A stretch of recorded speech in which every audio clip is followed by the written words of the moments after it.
At the beginning of a sunny morning by a rushing river, an elegant man pushes a small wooden boat with his 6-year-old blind daughter, promising a special trip she'll never forget. The girl, holding her white cane, trusts her father completely to guide her through the world she cannot see. When they reach the center of the river, where the current is strongest, the man pretends the boat is unstable and violently pushes his daughter into the water. The child, who never learned to swim, desperately struggles to stay afloat while her father coldly rows back to shore. It's then that a majestic white horse, grazing near the river, witnesses all the cruelty and leaps into the water, trying to swim to her before it's too late.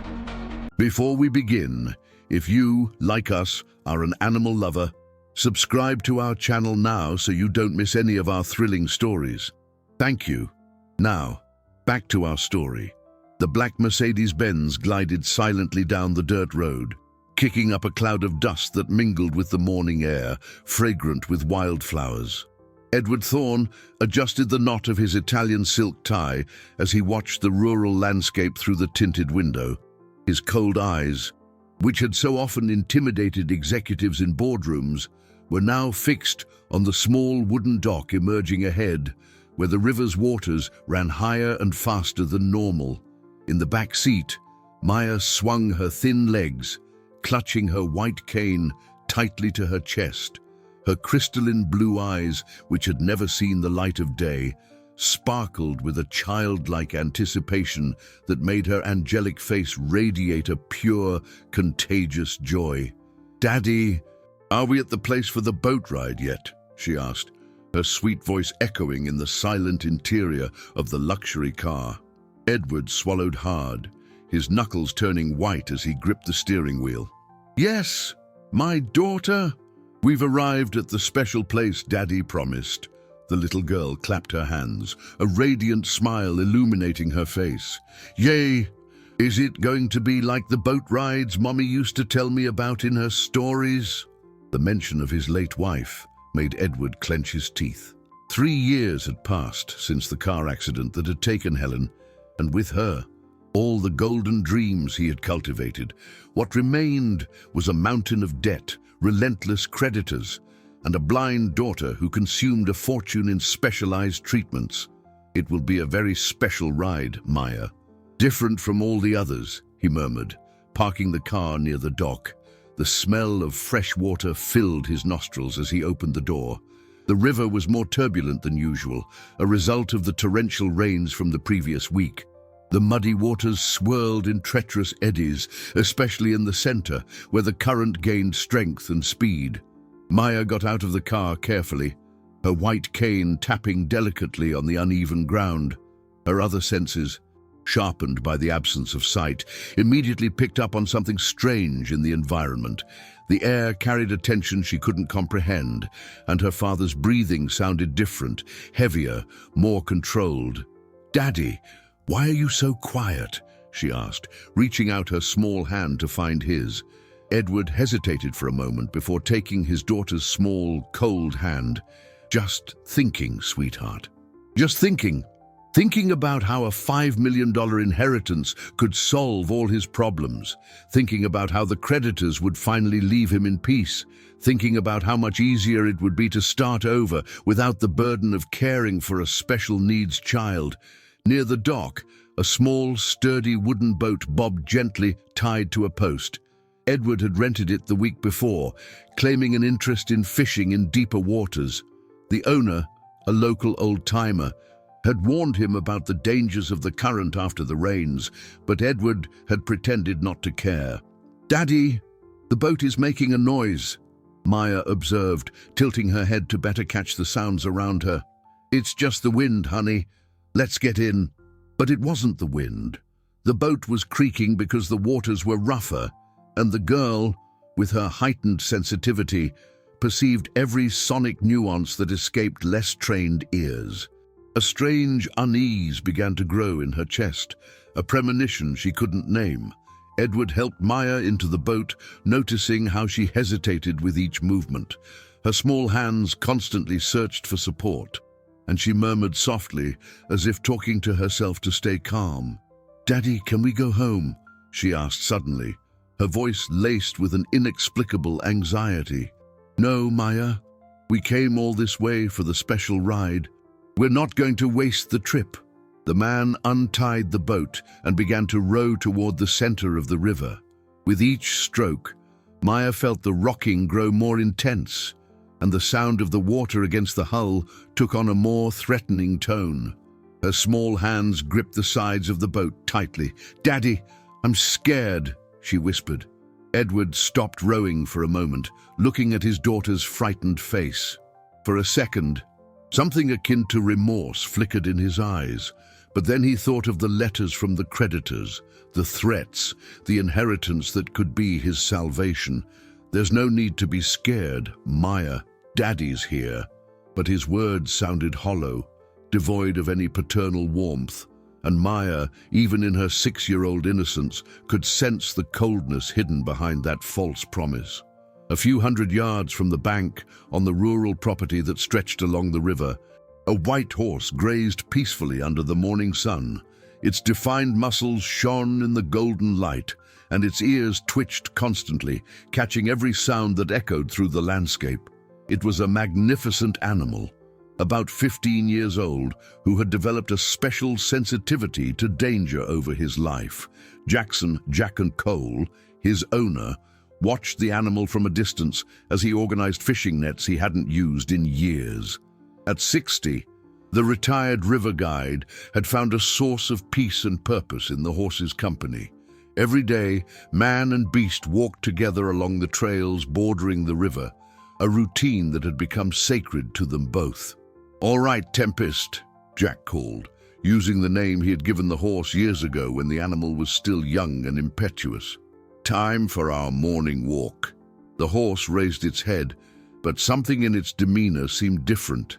Its nostrils flared, catching scents carried by the wind, and its eyes turned insistently toward the river. A low, prolonged whinny escaped its throat, a sound Jack knew well and which always indicated unease. "What is it, old friend? Something bothering you?" Tempest took a few steps toward the river, stopping abruptly when he spotted the small boat navigating the deeper waters. His keen instincts picked up on something wrong with the scene unfolding before his eyes. The man in the boat was moving strangely, and there was a tension in the air that made every hair on his body stand on end. In the middle of the river, Edward continued to row, but his movements had become more deliberate, more calculated.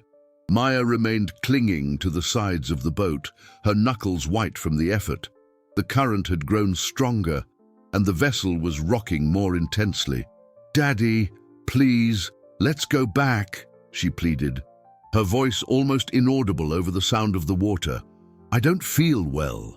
Edward stopped rowing and looked at his daughter for a long moment. His face had lost any trace of paternal warmth, replaced by a cold, calculating expression. "Maya, do you trust Daddy?" "Of course I do," she replied immediately, despite the fear growing in her chest. "I always have." "Then you don't need to worry about a thing." But the girl felt that something was terribly wrong. Her other senses, sharpened by her blindness, picked up signals her young mind couldn't fully process. Her father's breathing was irregular. His hands trembled slightly, and the silence that followed his words carried a threat she couldn't name. On the shore, Tempest grew increasingly agitated. The horse galloped to the water's edge, whinnied loudly, and began to pace back and forth, clearly disturbed by the scene he was witnessing. Jack, intrigued by the animal's behavior, picked up an old pair of binoculars and aimed them at the river. "What in the devil is going on out there?" he muttered, adjusting the focus. Through the lenses, he could clearly see the little girl clinging to the boat and the man with her. There was something about the man's posture that awakened his protective instincts, developed over decades of observing nature and its most vulnerable creatures. Back in the boat, Edward made his final decision.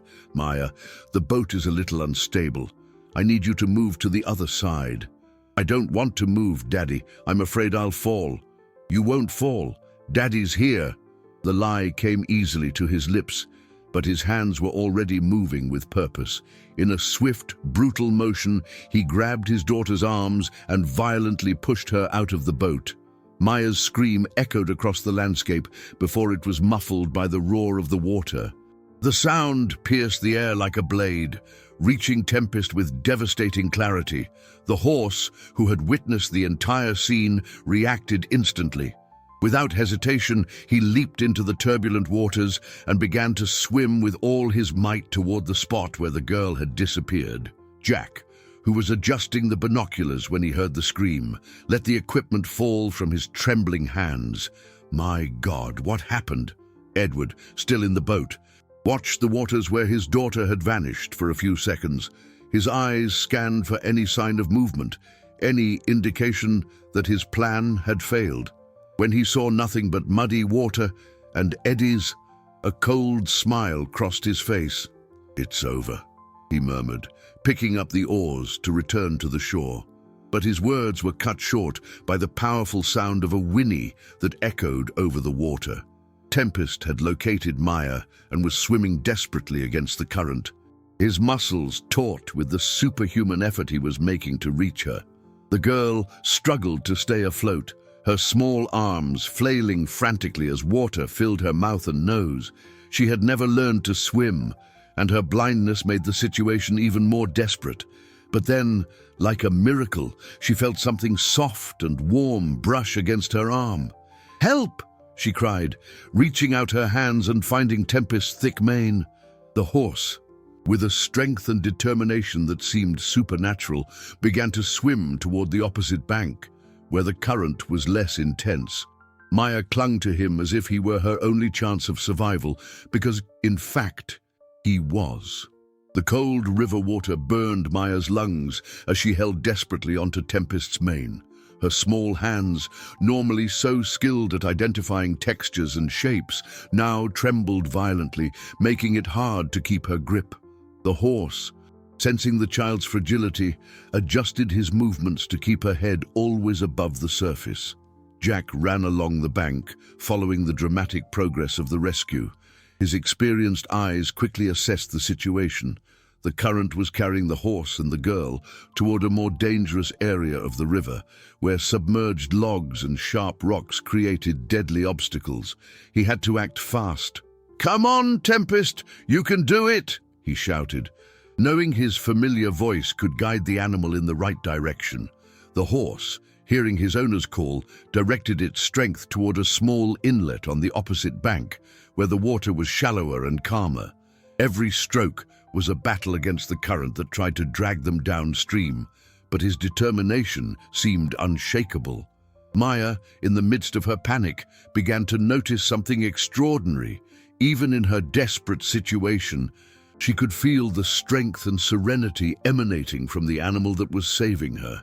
Tempest's rhythmic breathing, the steady movement of his muscles, the way he constantly adjusted his position to protect her, all of it transmitted a sense of security that partially calmed her terror. "Thank you," she whispered, her voice nearly inaudible over the roar of the water. "Thank you for saving me." On the shore they had departed from, Edward watched the scene with a mixture of rage and despair. His perfect plan was being destroyed by a horse. A damned horse that had appeared out of nowhere to ruin everything. He rode furiously back to the dock, his mind already formulating a new version of events. "This can't be happening," he muttered, punching the side of the boat. "It can't be," but it was. Tempest, with a final heroic effort, managed to reach the shallow inlet. His hooves found the sandy bottom, and he began to walk slowly out of the water, with Maya still clinging to his neck. They were both exhausted, soaked and trembling, but alive. The girl let go of the horse and fell to her knees on the wet sand of the bank. Her little floral dress, which had been immaculate that morning, now clung to her small body, and her blonde hair dripped with muddy water. She was crying convulsively, a mixture of relief, fear, and confusion overwhelming her. "Daddy!" she cried, looking in every direction without being able to see anything. "Daddy, where are you?" Tempest remained by the girl's side, his protective instinct still on high alert. He snorted softly, touching her shoulder with his muzzle in an attempt to comfort her. Maya, feeling the gentle touch, reached out her hands and caressed the animal's wet face. "You saved me," she said, her voice full of gratitude. "You jumped in the water and saved me." On the other side of the river, Jack watched the scene with tear-filled eyes. In his 60 years of life, he had never witnessed anything as moving as the instant connection between his horse and that helpless child. But his admiration was quickly replaced by practical concern. How would he get to them?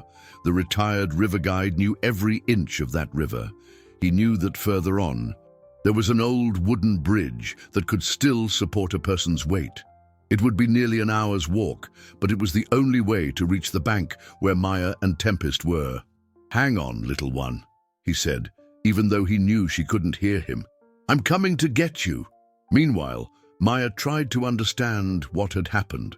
Her young mind processed the information in fragments. She was in the boat with Daddy. Then she was in the water. Then someone saved her. But why wasn't Daddy there? Why hadn't he jumped in the water to save her? "Daddy left," she murmured, the words coming out in a painful whisper. "He left me in the water, and he left." The reality of that realization hit the girl like a physical blow. Her father, the person she trusted most in the world, had disappeared the moment she needed him most. The betrayal was incomprehensible to her innocent mind, but the abandonment was undeniable. Tempest, as if understanding her pain, lay down beside her on the sand. His warm, comforting presence offered the only solace available in that moment of emotional devastation. Maya leaned against the animal's flank, feeling the steady beat of his heart. "You won't leave me alone, will you?" she asked, stroking his still wet mane. The horse whinnied softly, a sound she interpreted as a promise. And somehow, that silent promise from an animal she barely knew meant more than all the empty words she had heard from her father over the years. The sun was higher now, slowly drying their wet clothes. Maya closed her eyes, an automatic gesture that made no difference in her world of darkness, and tried to organize her thoughts. Something terrible had happened, something that would change her life forever. But there, protected by the warmth of the horse that had risked its life to save her, she felt that maybe, just maybe, she wasn't completely alone in the world. An hour later, Jack finally reached the bank where Maya and Tempest were waiting. His hurried steps across the old bridge and up the steep trail had left his legs trembling, but the urgency to help the child kept him moving. When he saw the scene, the small girl leaning against his horse's flank, both still damp and shivering, his heart contracted with compassion. "Good Lord," he murmured, approaching slowly so as not to startle the child. "Are you all right, little one?" Maya lifted her head toward the unfamiliar voice. Her ears picked up the country drawl, different from the polished pronunciation she was used to at home.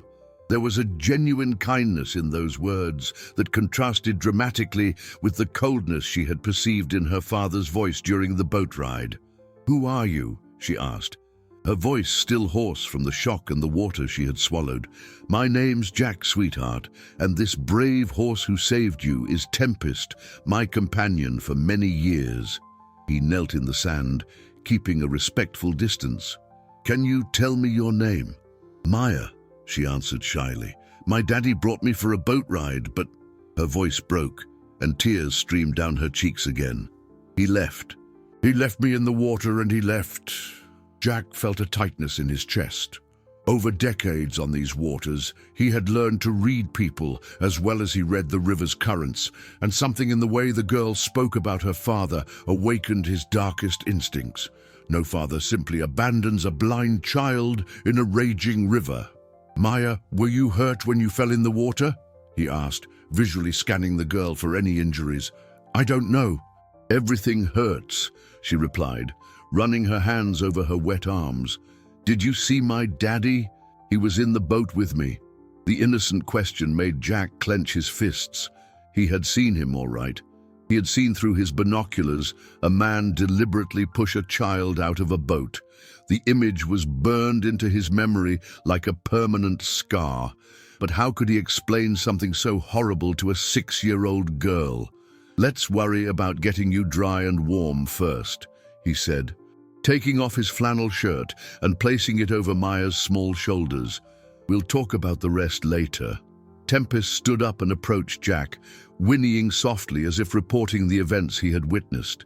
The fisherman stroked the animal's muzzle, recognizing in his companion's intelligent eyes the same outrage he felt.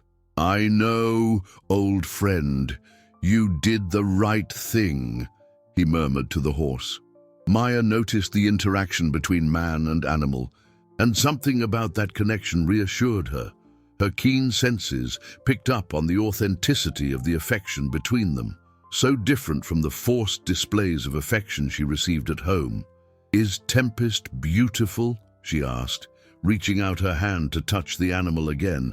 "He's the most beautiful horse in the whole county," Jack replied with genuine pride, "white as snow, with a mane that shines in the sun, and now he's a hero. Too." The girl smiled for the first time since the incident, a small but genuine smile. "He saved my life. I felt like he didn't want to leave me alone in the water."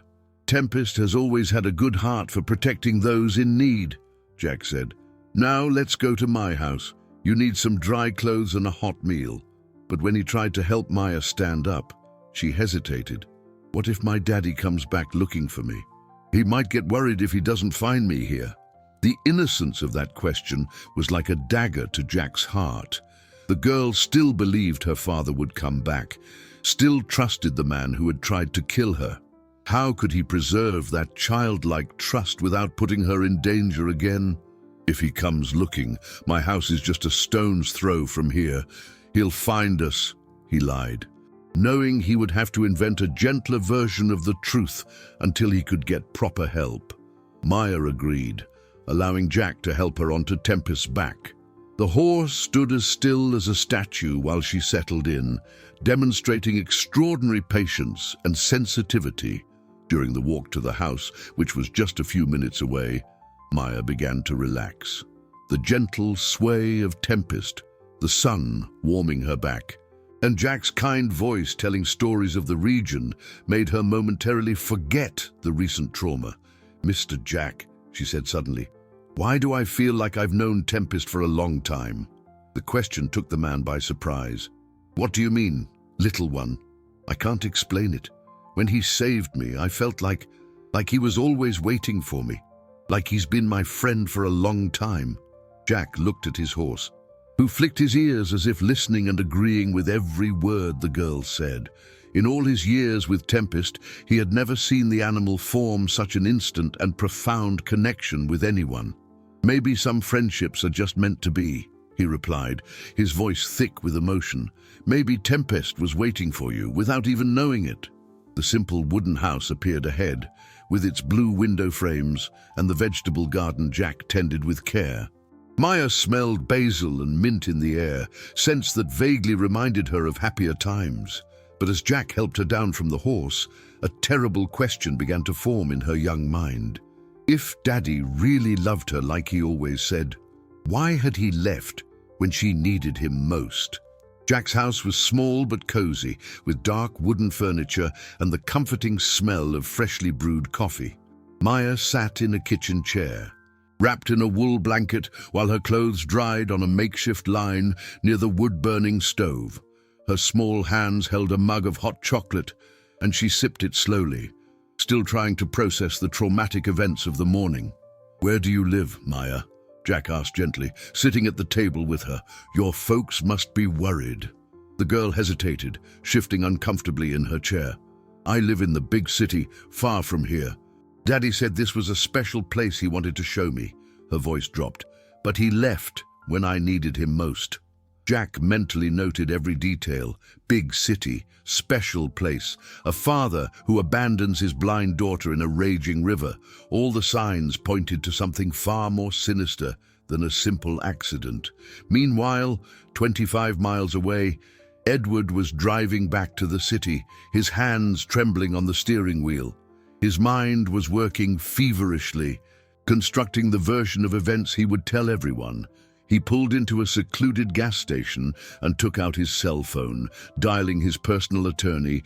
"Mr. Riley, it's Edward Thorne. I need you to meet me urgently. Something terrible has happened to my daughter." His voice was perfectly modulated, filled with the anguish a devastated father should display. "What happened, Edward?" the lawyer asked, immediately on alert. My little Maya disappeared in a boating accident. We were on a trip, like we used to do with Helen before the accident. The boat capsized. I managed to save myself, but she..." He paused dramatically, letting a fake sob escape. "I couldn't save her. The river was too rough." "My God, Edward, have you called the fire department? The police?" "Not yet. I'm in shock. I can't think straight. Can you meet me at the office in an hour? I need your guidance." After hanging up, Edward looked at himself in the rearview mirror. His eyes were dry, not a single tear in sight. He needed to work on his expression before he started playing the part of the devastated father. He pinched the corners of his eyes until they were red and practiced a few looks of despair. Back at Jack's house, Maya had stopped trembling and started exploring her surroundings with her hands. Her skilled fingers touched every object in the kitchen, creating a mental map of the space. The rough texture of the wooden table, the smooth surface of the mug, the soft fabric of the blanket, all of it helped her get her bearings. "Mr. Jack," she said suddenly, "do you have a family?" The question touched an old wound. "I did, little one. My wife passed on 5 years ago, and we never had children." His voice carried a deep melancholy. "Now it's just me and Tempest, looking after each other." Maya nodded with an understanding beyond her years. "My mummy's gone too. Daddy said she went to live with the angels after the car crash. And you miss her. All the time, she used to read me stories, sing beautiful songs, and teach me how to know flowers by their smell." Tears welled up in Maya's eyes again. "Daddy never does those things. He's always busy with work." Jack felt a growing anger toward the man who had tried to kill his own daughter. How could anyone be so cold, so inhuman? But he had to remain calm and think about the best way to protect Maya. "Maya, do you remember your daddy's full name or where he works?" "Edward Thorne. He has a big company with lots of people. He always gets mad when someone calls the house because he has to solve money problems." She hesitated. "Lately, he's been even angrier. Sometimes I hear him yelling on the phone about people who want money from him." Every piece of information Maya provided painted a clearer picture. A businessman drowning in debt, under pressure from creditors, seeing his blind daughter as a financial burden. Jack had met men like that. He'd encountered a few during his years guiding wealthy tourists, people capable of anything when money was involved. Outside the window, Tempest was grazing in the yard, but he always kept one eye on the house where Maya was. The horse seemed to have taken on the role of the girl's guardian, a silent but vigilant protector. "Tempest isn't moving far," Maya observed, having picked up the sounds of the animal outside. "It's like he's protecting me." "He is," Jack confirmed. "Tempest has always been a special horse, but I've never seen him so protective of anyone. It's like he knows you need special care." The girl smiled again, a wider smile this time. "Can I see him later?" "Of course you can, but first, we need to take care of some important things." Jack took a deep breath. "Maya, I need to make a few calls to try and locate your daddy. Can you stay here and play for a little while?" "Yes," she replied, but there was a hesitation in her voice. "Just don't be too long, okay? I don't like being alone. I promise I won't be long, and remember, Tempest is right outside. If you need anything, just call." Jack went outside to make the calls, but he really wanted time to think. He couldn't just hand Maya back to the man who had tried to kill her, but he also couldn't keep her indefinitely without raising suspicion. He needed a plan, and he needed help. Looking at Tempest, who had strategically positioned himself where he could see both the road and the kitchen window where Maya was. Jack realized he wasn't alone in this mission to protect the girl. The horse had chosen his side, and together they would do whatever it took to keep her safe. But time was running out. Soon, Edward would begin his performance as the desperate father, and the entire region would be searching for a girl who had officially disappeared in a boating accident. In the most prestigious law firm in the city, Edward Thorne was giving the performance of his life. Seated in a leather armchair, his eyes artificially red and his hands trembling in a calculated manner, he narrated his version of events to Mr. Marcus Riley, his lawyer for over 10 years. "It was all so fast, Marcus," he said, his voice choked with emotion. "One moment we were rowing peacefully, Maya laughing and asking about the birds she heard singing. The next, a strong gust of wind hit the boat and—" He covered his face with his hands. "She fell in the water. I tried to save her. I swear I tried, but the current was too strong." Mr. Riley watched his client closely. He had known Edward for years, knew his calculating and cold nature, especially when it came to business. But losing a child could break any man, regardless of his usual personality. "Edward, are you sure that there's no chance she could have survived?" "Marcus, you didn't see that water. The river was raging because of the rains. Maya never learned to swim properly because of her blindness. I searched. I screamed her name until I was hoarse, but—" He paused dramatically. "She disappeared into the muddy water. My little girl is gone." The lawyer stood up and poured Edward a glass of scotch, which he accepted with visibly trembling hands. "We need to immediately contact the fire department, the state police, and the water rescue team. There's still time to find her." Edward nodded vigorously, playing the part of a desperate father still clinging to hope. Yes. Make all the necessary calls. I don't want a single minute wasted if there's any chance my daughter is alive." While Mr. Riley made the urgent calls, Edward looked out the panoramic office window, watching the city's hustle and bustle below. In a few hours, he would be the center of attention, the grieving father who lost his disabled daughter in a tragic accident. The community's sympathy would turn to him, and no one would question his financial difficulties when he was dealing with such a devastating loss. 25 miles away, at the simple house by the river, Maya was playing in the yard with Tempest. Her small hands explored the texture of the horse's mane as she murmured softly, telling stories her mother used to narrate to her. "Once upon a time, there was a princess who lived in a very tall castle," she said, braiding small strands of the white hair. "She couldn't see the world below, but she had a magical horse that would take her for rides on the clouds." Jack watched the scene from the porch, his heart aching as he saw how the girl clung to fantasy to cope with her trauma. He had spent the afternoon trying to find out more about Edward Thorne, and what he found only confirmed his worst suspicions. Discreet phone calls to acquaintances in the city revealed a businessman drowning in debt under constant pressure from creditors, known for his emotional coldness and for treating his blind daughter more like a burden than a blessing. Several people mentioned that he had recently complained about the exorbitant costs of caring for Maya. "Tempest," Maya said suddenly, interrupting Jack's dark thoughts. "Do you think my daddy is looking for me?" The horse snorted softly, touching the girl's face with his muzzle in a display of affection that brought tears to Jack's eyes. It was clear that Tempest had adopted Maya as his ward, and the connection between them grew with each passing hour. "And I'm sure he is, little one," Jack lied, approaching them. "But in the meantime, how about I teach you how to take care of Tempest? He'd really like your help." Maya's blue eyes shone with genuine joy. "Can I really? I've never taken care of a horse before." "Of course you can. Tempest has already chosen you as his special friend. That means you have important responsibilities." For the next hour, Jack taught Maya how to brush Tempest, give him water and hay, and recognize the different sounds the animal made to express his feelings. The girl absorbed every lesson with impressive concentration, as if each new piece of knowledge helped her momentarily forget the pain of abandonment. "Is he happy now?" she asked, after carefully brushing the horse's flank. "Very happy. See how he tilted his head when you used the brush.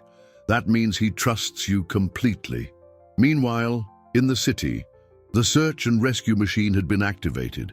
Helicopters flew over the river, dive teams scoured the deeper waters, and dozens of volunteers walked the banks with megaphones, calling Maya's name.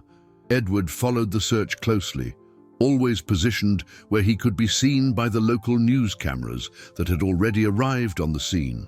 His performance was flawless. The desperate father who wouldn't give up on finding his daughter, even when all signs pointed to an irreversible tragedy. "Please keep looking," he pleaded to the cameras, fake tears streaming down his face. "Maya is all I have left of my wife. I can't lose her too." The public outcry was immediate. Donations began pouring in to help with the search costs, and messages of support flooded social media. Edward Thorne was becoming the symbol of the courageous father who never gives up, exactly as he had planned. But as the hours passed with no sign of Maya, a new worry began to creep into his mind. What if, by some terrible miracle, his daughter had actually survived?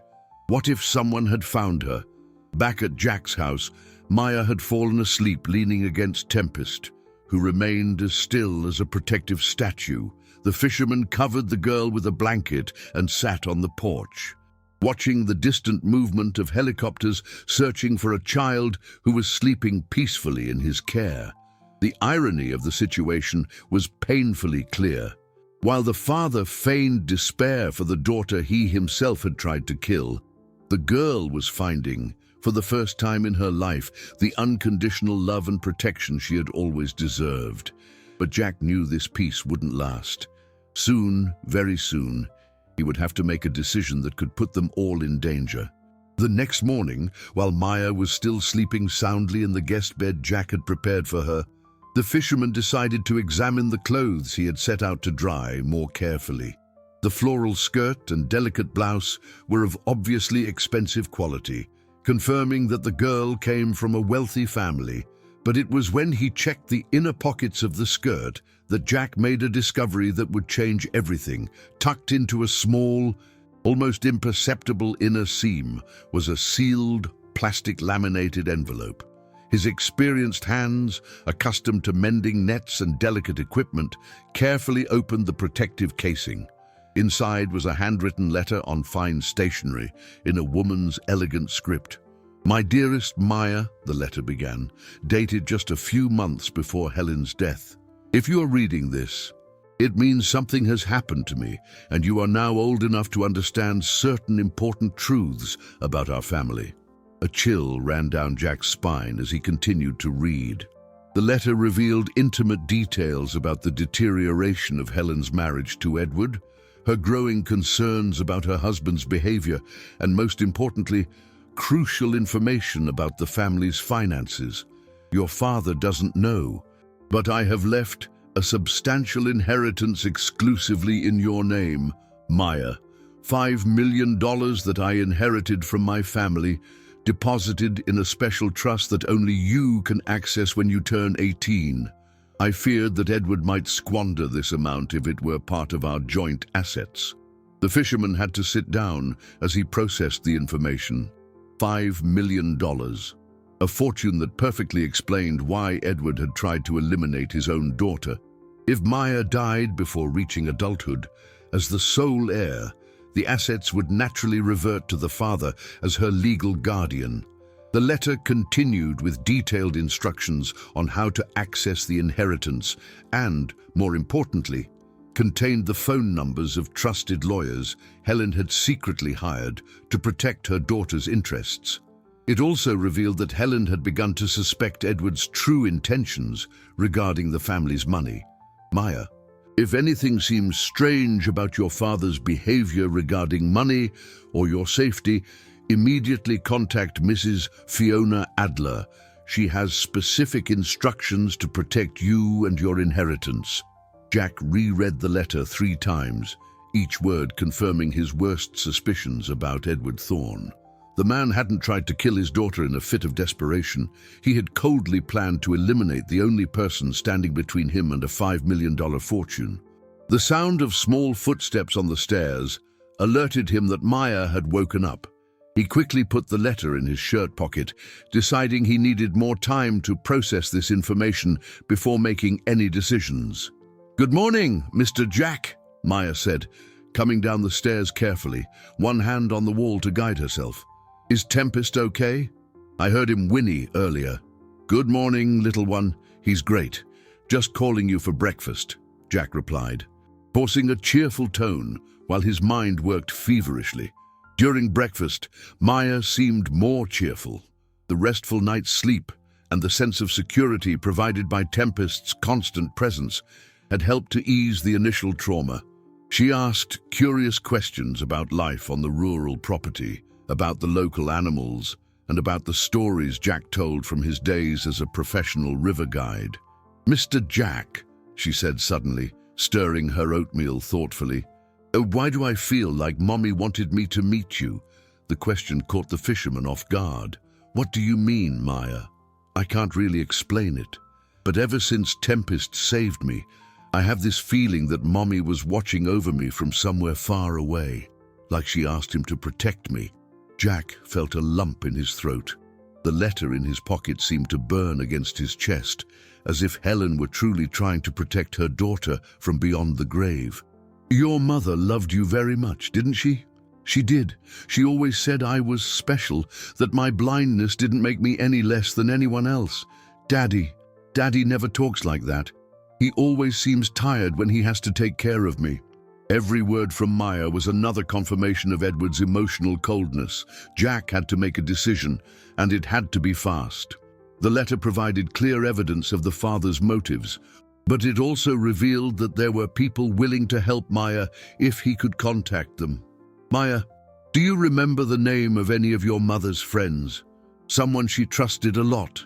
The girl thought for a moment. "There was a very elegant lady who sometimes came to visit. Mommy always spoke quietly with her in the living room. I think her name was Fiona, or Fern, something like that." Jack's heart pounded. "Ms. Fiona Adler," the lawyer mentioned in the letter. "Do you remember anything else about her?" "I remember she had a very beautiful voice and always brought me special candies. Mommy said she was very smart and took care of important things." It was her. He was sure of it. Jack needed to find a way to contact the lawyer without alerting Edward or the authorities, who were already searching for Maya. But how could he explain that the girl was alive and well without revealing what had really happened on the river? "Maya," he said carefully, "if I told you I need to make a quick trip to the city, would you be okay here with Tempest for a few hours?" "Of course. Tempest and I are friends now. He won't let anything bad happen to me." The absolute trust in the girl's voice made Jack make his final decision. He would go to the city, find Ms. Fiona Adler, and reveal everything: the attempted murder, the letter, the inheritance, and the urgent need to protect Maya from her own father. It was a huge risk, but hiding the girl indefinitely was not a viable option. As he prepared for the trip, Jack watched through the window as Maya played with Tempest in the yard. The horse had positioned himself so that anyone approaching from the road would have to pass him first. It was as if the animal instinctively understood that his little charge was still in danger. Helen's letter burned in Jack's pocket like a ticking time bomb.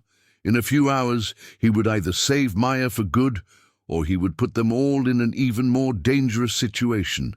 But looking at the girl who was laughing as she tried to braid Tempest's mane, he knew he had no choice. Helen had trusted fate to protect her daughter. Now it was up to him to honor that trust.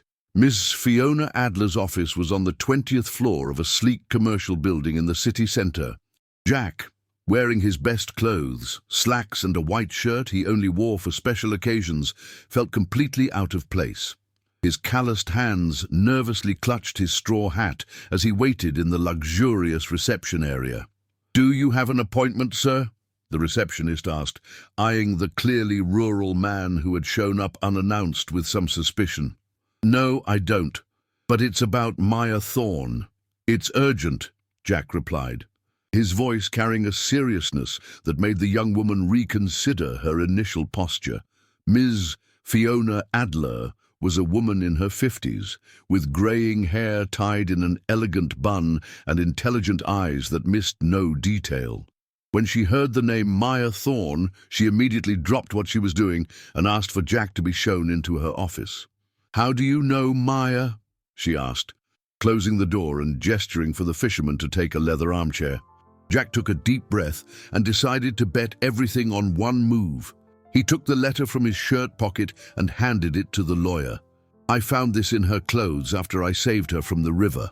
Fiona took the letter with slightly trembling hands, immediately recognizing Helen's handwriting. As she read, her expression transformed, moving from initial curiosity to horror, and finally to a steely determination.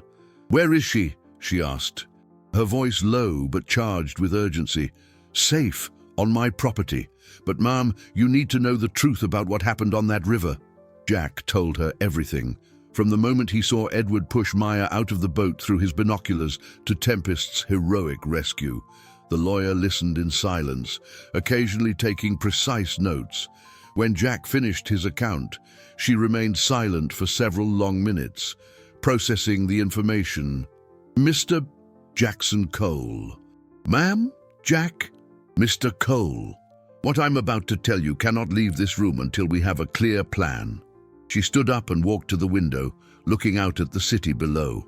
"Helen Thorne came to me 6 months before she died. She had discovered her husband's astronomical debts and was worried about Maya's safety. Fiona revealed that Helen had noticed changes in Edward's behavior toward their daughter. Subtle comments about the costs of caring for a blind child, hints about how it would be easier if Maya didn't exist, and especially Edward's sudden interest in the details of his wife's inheritance. Helen gave me specific instructions in case something happened to her, and one of her main concerns was that Edward would find out about the $5 million left to Maya." The lawyer returned to her desk and opened a confidential file. "He found out, didn't he?" "The letter suggests he did," Jack confirmed. "Then Maya is officially in mortal danger." Fiona picked up the phone. "I'm going to activate our protection network immediately. We have contacts in Child Protective Services, the state police, and the district attorney's office. But first, I need to see Maya in person to confirm her condition and collect her testimony." While the lawyer made her strategic calls, Jack thought of Maya playing with Tempest, completely oblivious to the danger she was still in. The girl had found, for the first time in her life, an environment where she felt truly loved and protected, and now he would have to explain that this refuge might not be permanent. "Mr. Cole," Fiona said, hanging up the phone, "we'll need to act fast. Edward is gaining a lot of public sympathy with his grieving father act. If we don't present solid evidence soon, it will become increasingly difficult to prove the truth. What do you propose?" "First, I'm going with you to your property to document everything, Maya's condition, her testimony, and most importantly, get her to identify the attempted murder. Then we will simultaneously approach the justice system and the press." Jack nodded, but a worry gnawed at him. "Mom, Maya still loves her father, despite everything. She doesn't fully understand what he tried to do. How are we going to handle that?" The question hit the heart of the matter. Fiona had handled similar cases before, situations where children needed to be protected from abusive parents, but few were as extreme as an attempted murder. "We'll take it slowly, respecting her emotional timeline. Maya needs to understand the truth, but in a way that doesn't traumatize her further." During the drive back to the rural property, Fiona shared more details about Helen and her last months of life. She was an extraordinary woman, you know. Even while dealing with her own difficult situation, she was constantly thinking about protecting her daughter. The letter you found was just one of several precautions she took. Several precautions. Helen recorded video depositions, created a specific trust fund for Maya, and even hired private investigators to monitor Edward after her death. She suspected he would try something against Maya once the financial pressure became unbearable. When they arrived at the property, they found Maya sitting on the porch, weaving small wildflowers while Tempest grazed nearby.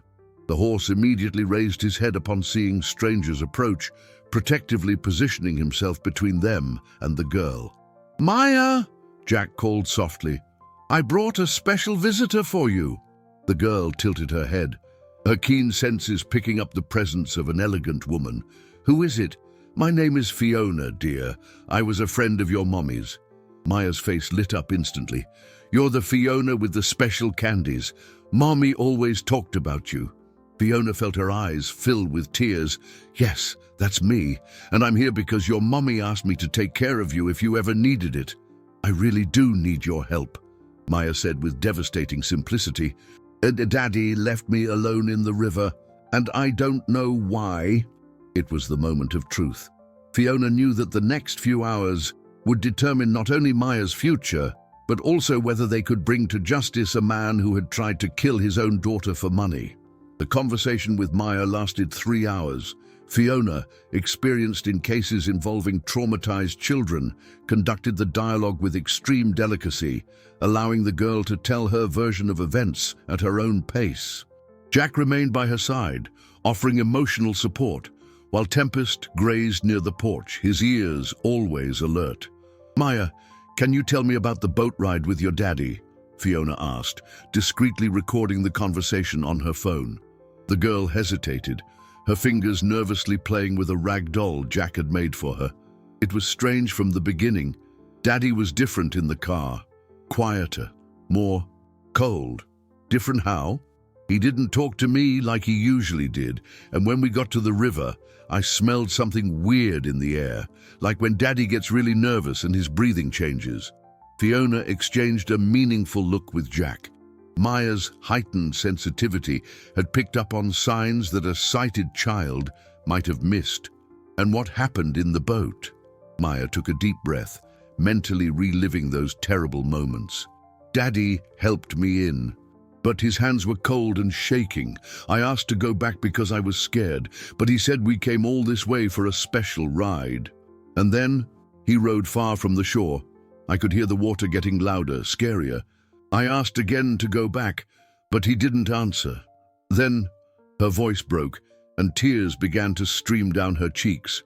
Then he said the boat was unstable and asked me to move. When I tried to say I didn't want to, he grabbed me and pushed me." The devastating simplicity of the account hit Fiona like a punch to the gut. A 6-year-old child, blind, deliberately pushed into a raging river by her own father. It was a level of cruelty that defied all human comprehension. "Maya, are you sure your daddy pushed you? It wasn't an accident." The girl shook her head firmly. "It wasn't an accident. He grabbed my arms, really tight, and he pushed me. It hurt when he squeezed my arms." Ms. Adler discreetly examined Maya's arms, finding faint but still visible marks where adult fingers had dug into the child's delicate skin. She photographed the evidence carefully, documenting every detail. "And after you fell in the water, I tried to scream, I tried to swim, but I couldn't. The water was going in my mouth and I didn't know which way to go. I thought I was going to die." Maya reached out a hand to touch Tempest, who had moved closer upon sensing her distress. Then I felt something soft touch my arm. It was Tempest. He saved me. Throughout the account, Jack watched Fiona Adler's reaction. The lawyer took precise notes, but her eyes shone with a contained anger that he recognized well. It was the same anger he felt toward Edward Thorne, the outrage of any decent person in the face of such cruelty. "Maya," Ms. Adler said softly, "your mommy left me a special letter for you. Would you like me to read it?" The girl nodded eagerly. The lawyer began to read selected excerpts from Helen's letter, omitting the heavier details about her suspicions regarding Edward, but focusing on the mother's unconditional love and the provisions made to protect her daughter. "Mommy knew I might need help. Maya asked, amazed. She did, dear, and she made sure that good people would be ready to take care of you. It was then that Jack noticed a subtle but significant change in Maya. For the first time since the incident, she didn't ask about her father's whereabouts. It was as if she were finally beginning to understand that Edward was not the protector she had always believed him to be. "Miss Fiona," Maya said suddenly, "did Daddy try to hurt me on purpose?" The question hung in the air like a bomb about to explode. Fiona chose her words carefully. "Maya, sometimes grown-ups do very bad things when they're in big trouble. That doesn't mean it's your fault. It's never the child's fault." "But why would he do that to me? I always tried to be a good daughter." Jack's heart shattered at her question. "Maya, you are the most special and good child I have ever met. What your father did has nothing to do with you being good or bad. It has to do with him having a sickness in his heart." Fiona seized the opening. "Maya, would you like to stay here with Mr. Jack and Tempest for a while we sort out some important problems?" "I can stay," she asked, her eyes lighting up. "I can keep taking care of Tempest." "Of course you can. In fact, I think Tempest would be very sad if you left now." As if understanding the conversation, the horse moved even closer and gently rested his large head on Maya's shoulder. The girl laughed for the first time in days, a sound that filled the adults' hearts with a mixture of relief and renewed determination. After Maya fell asleep for her afternoon nap, Fiona and Jack discussed the next steps. "We have solid evidence," she said. "Maya's testimony, the marks on her arms, your statement as an eyewitness, and Helen's letter establishing motive. And now we go to war. Edward Thorne is about to find out he tried to kill the wrong child. Maya has more protection than he can imagine, and we will use every available resource to ensure he pays for what he's done." But they both knew it would be a tough battle. Edward had built a convincing public image as a devastated father, and he had financial resources and social connections that could complicate the process. Their only advantage was something he didn't expect. Maya was alive, safe, and ready to tell the truth. As they planned the legal strategy, Tempest stood guard beside the bed where Maya slept. The horse seemed to instinctively understand that his little charge would still face difficult challenges in the days ahead. But one thing was clear: she would not face them alone. The next morning, Edward Thorne woke with a strange sense of unease.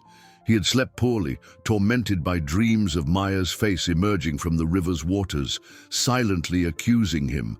He shook his head, pushing the uncomfortable thoughts away.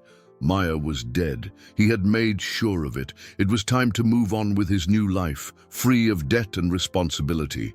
He put on his best black suit, appropriate for a grieving father, and headed to the command center where he would meet with the rescue teams again. Today would mark the third day of the search, and he knew they would soon officially declare his daughter a victim of drowning. Then he could begin the legal process to access the inheritance. Meanwhile, at the rural property, Maya woke to the familiar sound of Tempest whinnying softly outside. In recent days, she had developed a morning routine that filled her with a joy she hadn't felt in years. Waking up, listening to the birds singing, smelling the coffee Jack was brewing, and most importantly, running out to hug her protective horse. "Good morning, Tempest," she said, stroking his soft muzzle. "Mrs. Fiona said important people are coming to visit us today. You'll protect me, won't you?" The horse snorted softly, as he always did when she spoke to him. It was a communication that transcended words, a pure connection between a child who needed protection and an animal who had chosen to be her guardian. Fiona Adler arrived promptly at 9 o'clock, accompanied by two people Maya didn't yet know: D.A. Robert Miller from the Child Advocacy Division and Detective Carmen Russo, who specialized in crimes against children. Both had been carefully selected for their integrity and experience in complex cases. "Maya," Fiona said gently, "remember we talked about telling your story to people who can help. They've come here to meet you." The girl nodded, but unconsciously moved closer to Tempest. The horse, sensing her anxiety, positioned himself so she could lean against him during the conversation. D.A. Miller, a middle-aged man with a kind voice, knelt to Maya's level. "Hello, Maya. My job is to protect children like you. Can you tell me what happened on the river?" What followed was the most detailed and emotionally charged testimony Maya had given yet. With her hand resting on Tempest's neck, she recounted every moment of that terrible day. From her father's strange coldness in the car to the moment she clung to the horse's mane to survive. Detective Russo documented everything meticulously, asking specific questions that would help build the legal case. "Maya, can you describe how your father grabbed you before he pushed you?" "He squeezed my arms really tight, right here," she said, touching the spots where faint marks remained. "It hurt a lot, and then he pushed me backward into the water." "And what did you hear after you fell in?" Maya hesitated, concentrating on the auditory memories that were so vivid for her. "I heard the sound of the oar in the water. Daddy was rowing away from me, rowing fast." This information was crucial. It proved that Edward had not tried to rescue her, but had deliberately moved away from the spot where she was struggling to survive. While the statements were being collected at the farm, back in the city, Edward received a call that would change everything. It was from a well-known local investigative journalist. "Edward, I need to ask you a few questions about the circumstances of Maya's disappearance. There are some rumors circulating that I'd like to clear up with you." "What kind of rumors?" Edward asked, a first prickle of alarm sounding in his mind. "About inconsistencies in your version of events. Some people who were in the area on the day of the accident are reporting strange things." Edward hung up the phone with trembling hands. What people? What strange things? He had planned everything meticulously. How could there be inconsistencies? Back at the property, D.A. Miller was impressed not only by Maya's testimony, but by the extraordinary connection between her and Tempest. "In all my years working with traumatized children, I've never seen such a rapid and solid emotional recovery. It's clear this environment is giving Maya exactly what she needs." Jack, who had remained silent for most of the depositions, finally spoke up. "Sir, can Maya stay here with us throughout the legal process?" "She's thriving here in a way I never imagined possible. That is definitely our intention," D.A. Miller confirmed. "Maya is safe, happy, and well cared for. There's no reason to disrupt her any more than she's already been." Detective Russo closed her notepad with a determined expression. "We have enough evidence to arrest Edward Thorne for attempted first-degree murder. The only question now is the timing of the operation." "What would be the best timing?" asked Fiona. "We want to catch him completely off guard before he has a chance to create a new story or destroy evidence. I suggest we make the arrest this afternoon during one of his public appearances as the grieving father." Maya, who had caught part of the conversation, tugged on Jack's shirt sleeve.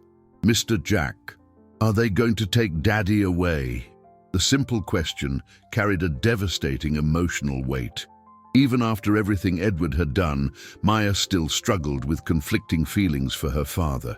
It was a battle many abused children face, the unconditional love they still feel for their abusers. "Maya," D.A. Miller said gently, "your daddy did something very bad, something that hurt you. When grown-ups do bad things, they have to be held accountable for their actions. That doesn't mean you're bad for loving him." The girl nodded slowly, processing the information. "Can I keep living here with Mr. Jack and Tempest?" "For as long as you want," the D.A. confirmed. For the first time since the traumatic events began, Maya smiled a genuine, complete smile. "Then it's okay. Tempest and Mr. Jack are my family now." The girl's words sealed Edward Thorne's fate. In a few hours, he would discover that his attempt to eliminate his daughter had not only failed, but had also triggered a series of events that would completely destroy the life he had tried to preserve through murder. Edward Thorne was giving another interview to the television cameras when he saw the police cars approaching. His first instinct was relief. He thought they were finally bringing news about Maya's body. But the serious expression on Detective Russo's face as she stepped out of the first car sent a chill down his spine. "Mr. Edward Thorne?" she asked, approaching with two investigators. "Yes, that's me. Have you found my daughter?" His voice was perfectly modulated, showing the expected anxiety of a desperate father. "Yes, we have. Maya is alive and safe." The words hit Edward like a lightning bolt. For a moment, his grieving father mask slipped completely, revealing a look of pure shock and horror that the cameras captured perfectly. The journalists present murmured among themselves, confused by the strange reaction from a father who should have been jumping for joy. "Alive," he managed to stammer, his mind racing to process this impossible information. "Edward Thorne, you are under arrest for the attempted murder of your daughter, Maya Thorne." The detective's voice echoed clearly over the stunned silence. Edward's world collapsed in slow motion. The handcuffs clicked onto his wrists as his Miranda rights were read. In the background, he vaguely heard the shocked gasps of the reporters and the clicking of cameras capturing every second of his public humiliation. "This is a mistake," he yelled, trying to regain control. "My daughter disappeared in an accident. I tried to save her. We have Maya's detailed statement about how you deliberately pushed her out of the boat." Detective Russo replied with professional coolness. "We also have an eyewitness who saw the entire thing." Edward's blood ran cold. An eyewitness? How was that possible? He had checked carefully. There was no one around when he took Maya to the river. As he was led to the police car, his mind flashed back over the last few months. The pressure from creditors, the threats, the discovery of the $5 million inheritance Maya had from her mother. It had all seemed so logical, so simple. Eliminate the child, inherit the money, start a new life. How had it all gone so wrong? At the farm, Maya was playing in the yard with Tempest when Fiona received the call confirming the arrest. The girl immediately noticed the change in the atmosphere. Her keen senses picked up the tension in the adults. "Did something happen?" she asked. Pausing her game, Jack knelt beside her, choosing his words carefully. "Maya, remember we talked about your daddy having to answer for the bad things he did?" "Yes. Today, the police went to talk to him about that. You are now officially safe. No one will ever try to hurt you again." Maya processed the information in silence for a few moments. "Does that mean I won't see him again?" "For a long time, probably not. But you have a new family now. Me, Tempest, and all the good people your mommy left to take care of you." The girl nodded slowly, then ran to hug Tempest. "Did you hear that? We're officially safe now?" The horse snorted softly, as if he understood the importance of that moment perfectly. For the past few days, he had remained constantly vigilant, but now his muscles relaxed slightly. The danger had passed. At the police station, Edward was being interrogated when the true extent of his situation became clear. Not only had Maya survived and testified against him, but Helen's letter had been found, revealing his financial motive. Furthermore, Jack had provided a detailed eyewitness account of the crime. "Mr. Thorne," said the lead investigator, "we have physical evidence, witnesses, a clear motive, and the testimony of the victim herself. Would you like to confess, or do you prefer to stick to your story about an accident?" Edward looked around the interrogation room, finally understanding there was no way out. His perfect plan had completely unraveled.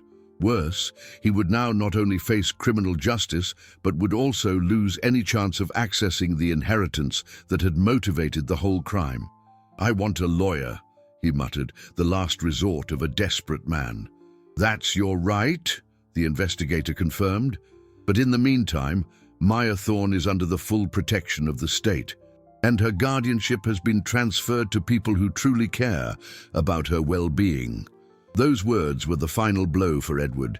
He had not only failed in his murder attempt, but had also lost any legal control over Maya and, consequently, over the inheritance he so coveted. That evening at the farm, Maya ate supper for the first time in years, without any shadow of fear or anxiety. Sitting at Jack's simple wooden table, with Tempest visible grazing by the kitchen window, she finally understood what it meant to feel truly safe. "Mr. Jack," she said, thoughtfully poking at her plate of stew, "now that Daddy can't hurt me anymore, can I learn to ride Tempest?" Jack smiled, his eyes filling with tears of relief and joy. "Of course you can, little one. Tempest would be honored to teach you. And can I learn to take care of the garden? And the other animals on the farm? You can learn anything you want. You have a whole life ahead of you, and now you're free to live it however you wish." Maya beamed, and for the first time since her mother's death, she felt the future was full of infinite possibilities. The nightmare was over, and a new life was just beginning.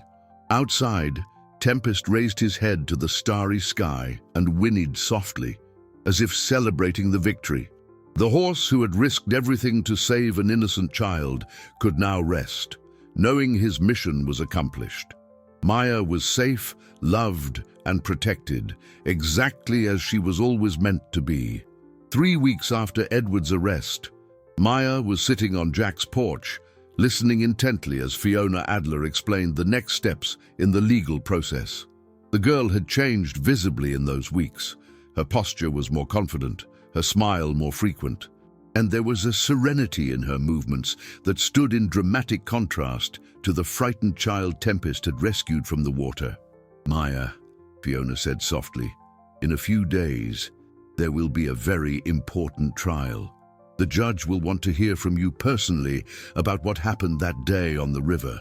The girl nodded, distractedly stroking Tempest's mane as he had laid his head in her lap. "Will I have to talk in front of a lot of people?" "Yes, but remember you're not alone. I'll be there, Mr. Jack will be there, and even Tempest can come with you if it makes you feel safer." Maya's eyes lit up. "Can Tempest really come with me?" "He can. The judge has already authorized it. He understands that Tempest is more than a pet to you. He's your protector and your source of strength." In the weeks leading up to the trial, Maya worked with a child trauma psychologist to emotionally prepare for reliving those difficult moments. Dr. Anna Hayes was a kind woman who had developed specific techniques to help children process traumatic experiences. "Maya, when you tell your story in court, remember that you're not just helping yourself, but also other children who might be in similar situations," Dr. Hayes explained during one of their sessions. "How? Your courage in speaking the truth can help other people understand that children deserve protection no matter what, and that there are good adults in the world, like Mr. Jack, willing to help." This perspective gave Maya a sense of purpose that strengthened her even more. She wasn't just telling her story, she was standing up for all children who needed protection. On the morning of the trial, Maya wore a light blue dress that Fiona had bought specially for the occasion. Her blonde hair was tied back with a simple ribbon, and she carried her white cane with a dignity that was impressive for a 6-year-old. Tempest had been carefully prepared for the event. Jack had brushed him until his white coat shone like pearls and fitted him with a special saddle that would allow Maya to ride him safely to the courthouse. "Are you ready, little one?" Jack asked, helping her into the saddle. "I am Tempest, and I are going to tell our story together." The courtroom was packed. Journalists, children's rights activists, and community members had all come to follow the case that had shocked the entire region. When Maya entered, riding on Tempest, a respectful silence fell over the room. Judge Henry Wallace, an experienced man with over 20 years in family court, watched the girl intently. He had handled hundreds of child abuse cases, but few had touched him as deeply as Maya's story. "Maya," he said gently, "can you tell us, in your own words, what happened on the day of the boat ride?" And then, with a clarity and courage that impressed everyone present, Maya told her story. She spoke of her father's strange coldness that morning, of her pleas to go home that were ignored, and most terribly, of the moment Edward grabbed her by the arms and deliberately pushed her out of the boat. I screamed, "Daddy, help me!" But he didn't jump in the water to save me. He took the oars and he rowed away, she said, her voice steady despite the tears streaming down her cheeks. The silence in the courtroom was absolute. Some people in the audience were crying openly, moved by the devastating simplicity of her account. "And then what happened?" the judge asked. Maya smiled for the first time during her testimony, reaching out a hand to touch Tempest. Then my angel appeared. I felt something soft touch my arm, and it was Tempest. He jumped in the water to save me, even though he didn't know me. The horse, as if understanding it was his turn in the story, lifted his head with dignity and let out a soft whinny that echoed through the courtroom. Tempest swam against the current to reach me, carried me to the safe shore, and then he stayed with me so I wouldn't be alone. He saved me when my own daddy abandoned me. D.A. Miller then presented all the evidence, the marks on Maya's arms, Jack's eyewitness testimony, Helen's letter revealing her concerns about Edward, and most damningly, the financial motive behind the crime. "Ladies and gentlemen of the jury," he said in his closing argument, "this was not a moment of madness or desperation. It was a calculated, coldly planned act by a man who saw his blind daughter as an obstacle between him and $5 million. Edward's defense tried to argue it was an accident, that he was in a state of emotional shock from his debts. But the evidence was overwhelming, and most of all, Maya's crystal-clear testimony had shattered any alternative version of events. When it was time for the verdict, Maya sat between Jack and Fiona, with Tempest lying at her feet. The judge rose solemnly. "Edward Thorne, this court finds you guilty of attempted first-degree murder of your daughter, Maya Thorne. You are hereby sentenced to 20 years in prison, with no possibility of parole for the first 15 years. The gavel fell, sealing Edward's fate and, more importantly, ensuring that Maya would never be threatened by him again. Maya showed neither joy nor sadness at the sentence. Instead, she turned to Jack and said simply, "Can we go home now? Tempest must be hungry." The simplicity of that question summed it all up. For Maya, justice had been served, but what truly mattered was the loving home she had found, the family that had chosen her, and the bright future that now stretched before her. 6 months after the trial, Jack's farm had transformed into a true home for Maya. What was once the simple house of a lonely, retired river guide now shone with the energy of a happy, curious child. Gardens of fragrant flowers had been planted specifically so Maya could identify each species by its scent, and safe trails were created so she could walk independently around the property. Maya had grown a few inches and gained a healthy amount of weight. Her blonde hair was now long enough to be braided with colorful ribbons that Fiona brought on her weekly visits. But the most impressive change was in her personality. The shy, frightened girl had become a confident, curious, and radiantly happy child. "Mr. Jack, can I try to ride Tempest by myself today?" she asked during breakfast, her blue eyes sparkling with anticipation. Jack smiled, watching as she independently handled her mug and served herself oatmeal. "I think you're ready, little one. Tempest has been waiting patiently for this moment." The relationship between Maya and Tempest had evolved into something almost magical. The horse responded to her voice commands with stunning precision, and she had learned to read his every movement, every sound. Together, they explored the most beautiful corners of the property, always with Jack nearby to ensure her safety. That sunny morning, Maya mounted Tempest for the first time without help. Her small legs settled naturally into the saddle, and her hands instinctively found the correct position on the reins. When Tempest took his first steps, she laughed with a pure joy that echoed across the farm.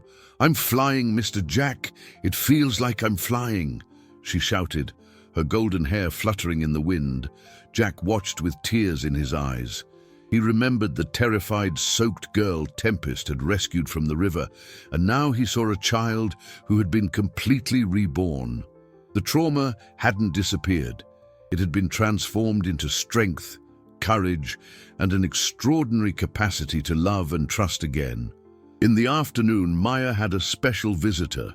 Dr. Paul Henry, a specialist in education for visually impaired children, had come to assess her progress and discuss future educational plans.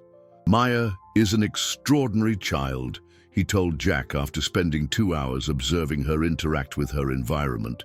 "Her adaptation and cognitive development are far beyond what's expected for someone who has endured such a severe trauma. It's the environment, Doc. She feels loved and safe here," Jack replied. "It's more than that.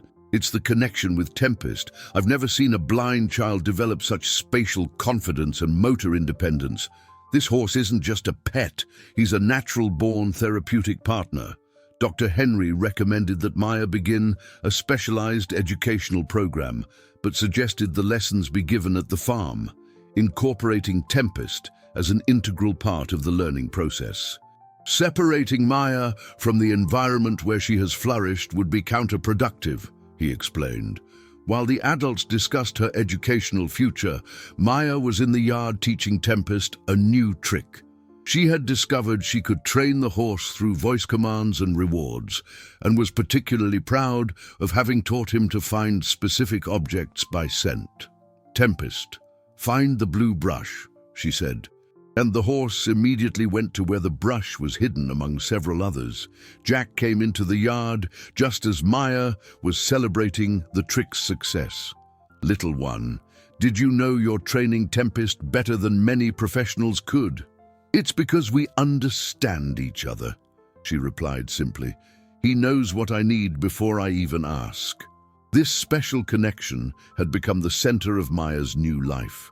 Tempest was not just her transportation or her companion, he was her eyes, her emotional security, and most importantly, living proof that unconditional love existed in the world. That night, after Maya had gone to bed, Jack sat on the porch with Fiona, who had arrived for one of her regular visits. They watched Tempest grazing under the moonlight, always close to the window of the room where Maya slept. "Jack, you saved that girl," Fiona said softly. "No, Mom. It was Tempest who saved her. I just offered a home." "You offered much more than a home. You offered a family, a father's love, and the chance for her to be a child again." Jack looked at the lit window of Maya's room, where a soft light remained on, not because she needed it, but because she liked knowing she had control over the light and darkness in her life. "Ms. Fiona, can I make a confession?" "Of course." "Before Maya came, I was just existing, taking care of Tempest, fishing now and then, living on memories. But she brought purpose back to my life. I'm the one who should be grateful to her." "You saved each other, Jack, just as Helen planned." The mention of Helen's name brought a deep reflection. Maya's mother had had the wisdom to prepare protections for her daughter, as if she sensed it would be necessary. Her letter, found in Maya's soaked clothes, had been the instrument that allowed justice to be served. "Do you think Helen would be proud of how Maya is turning out?" Jack asked. "I am absolutely certain. Maya is becoming exactly the strong, independent, and loving young woman that Helen dreamed she would be." At that moment, as if she had heard the conversation, Maya appeared at the porch door. "Mr. Jack, I can't sleep. Can I stay out here with you for a little bit?" "Of course, little one. Come here." Maya snuggled between the two adults, and soon Tempest approached the porch, stretching his neck so she could pet him. There, under the starry sky, they formed an unlikely but perfect family. A retired river guide who had found a daughter, a lawyer who had honored a promise to a dead friend, a girl who had discovered the world still held kindness, and a horse who had chosen to be a guardian of light when darkness seemed to have won. The nightmare had turned into a dream. Maya was finally home, 1 year after the miraculous rescue from the turbulent river waters, Maya celebrated her 7th birthday on the farm she now officially called home. The adoption had been finalized 3 months earlier, with Jack legally taking on the role he already filled with unconditional love, the chosen father of an extraordinary girl. The party was simple but radiant with joy. Locals who had followed the story from the beginning came to celebrate with the girl who had touched all their hearts. Maya circulated among the guests on Tempest, who wore colorful ribbons in his mane for the special occasion. "Maya, can you tell us how you're feeling today?" asked a local journalist who had covered the entire case and now returned to document the girl's impressive recovery. "I'm happy," Maya answered simply, stroking Tempest's neck. "Today is special because it's my birthday, but every day here is special. I have a family that loves me. I have Tempest, who is my best friend, and I have a home where I can be myself." Maya's transformation was visible to everyone. The shy, traumatized girl had become a confident, articulate, and beaming child. Her golden hair now reached her waist, always adorned with flowers she picked from the garden herself. Her blue eyes, though they still couldn't see the physical world, shone with an inner light that touched the soul of anyone who knew her. "And your studies, Maya? How is homeschooling going?" the journalist continued. "It's so much fun. My teacher, Ms. Anna, comes 3 times a week, and Tempest helps me with my spatial orientation exercises. I'm learning to read Braille, math, and most of all, I'm learning about nature. I can recognize 15 different kinds of birds just by their song." Jack watched the interview, his heart overflowing with pride. The girl he had helped save now saved him every day, filling his life with a purpose and joy he hadn't experienced in decades. At 61, he had become a father for the first time and discovered it was exactly what had always been missing from his existence. "Mr. Jack," Maya called to him, interrupting his thoughts. "Can you tell everyone how we met?" Jack approached, helping Maya down from Tempest so she could hug him. "Well, it was Tempest who introduced us, really. He saw a little girl in trouble and decided he needed to help. I just followed his lead. And now we're a family forever," Maya completed, smiling radiantly. The party continued until dusk, with Maya showing the guests all the skills she had developed over the last year. She showed how she could navigate the property perfectly, using only her cane and the familiar sounds of her environment. She demonstrated the tricks she had taught Tempest, including an impressive number where the horse responded to musical cues she whistled. But the most moving moment was when Maya asked to speak to all the guests herself. Jack helped her onto a small, makeshift platform where she stood, holding the microphone with a maturity that was impressive for a 7-year-old. "I want to thank everyone who is here today," she began, her clear voice echoing across the property. "A year ago, I thought I was going to drown in a river. I was alone, scared, and I thought no one was going to save me." The silence was absolute. Even the children present seemed to understand the importance of the moment. But then, a 4-legged angel appeared and jumped in the water to save me, and then I found a forever daddy who gave me a home full of love, and an Auntie Fiona who takes care of me like family. And I learned that even when very bad things happen, there is always goodness in the world. Tears streamed down the faces of many in attendance. Maya's ability to transform trauma into gratitude, fear into courage, and abandonment into love was an inspiration to all who knew her. So, I want to say to any child who is going through a hard time, never give up. There is always someone willing to help. There is always love waiting for you, and there is always hope. Sometimes help comes from where you least expect it, like a horse who decides to be your hero. Maya finished her speech by looking in the direction where she knew Tempest was standing. "Thank you, Tempest, for teaching me that true love doesn't need words. Thank you, Daddy Jack, for giving me a family. And thank you, Mommy Helen, for watching over me, even from heaven." When she stepped down from the platform, Maya was enveloped in hugs from all the guests. But it was to Tempest that she ran first, wrapping her arms around the horse's neck in a tight embrace as the sun set behind the mountains, painting the sky in shades of gold and rose. Maya mounted Tempest for one last ride of the day. Jack walked beside them, watching how the girl had become one with the horse, moving in perfect harmony along the trails she knew by heart. "Daddy Jack," Maya said as they rode along the riverbank where it all began, "do you think my story can help other people?" "I'm sure of it, little one. Your courage and your ability to forgive and love, despite everything you've been through, is an example for the whole world." Maya nodded thoughtfully. Then I'll keep telling my story whenever someone needs to hear it, so other kids know there's always hope." When they got back to the house, Fiona was waiting on the porch with a special birthday present, a tactile photo album that Maya could read with her fingers, telling the whole story of her new life through textures and shapes. "So you never forget how far you've come," Fiona said, handing her the gift.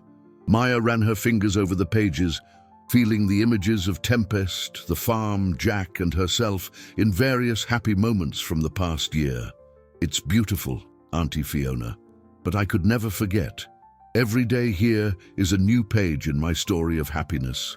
That night, after Maya fell asleep in her bed, with Tempest grazing just outside her window, Jack sat on the porch, watching the stars. He thought of Edward, serving his sentence in a distant prison, and felt a mixture of sadness and gratitude. Sadness for the man who had lost the opportunity to know his extraordinary daughter, and gratitude for being chosen to be the father Maya deserved. The river ran softly in the distance, its waters now reflecting the light of the full moon. The same river that once symbolized terror and abandonment now represented renewal and hope.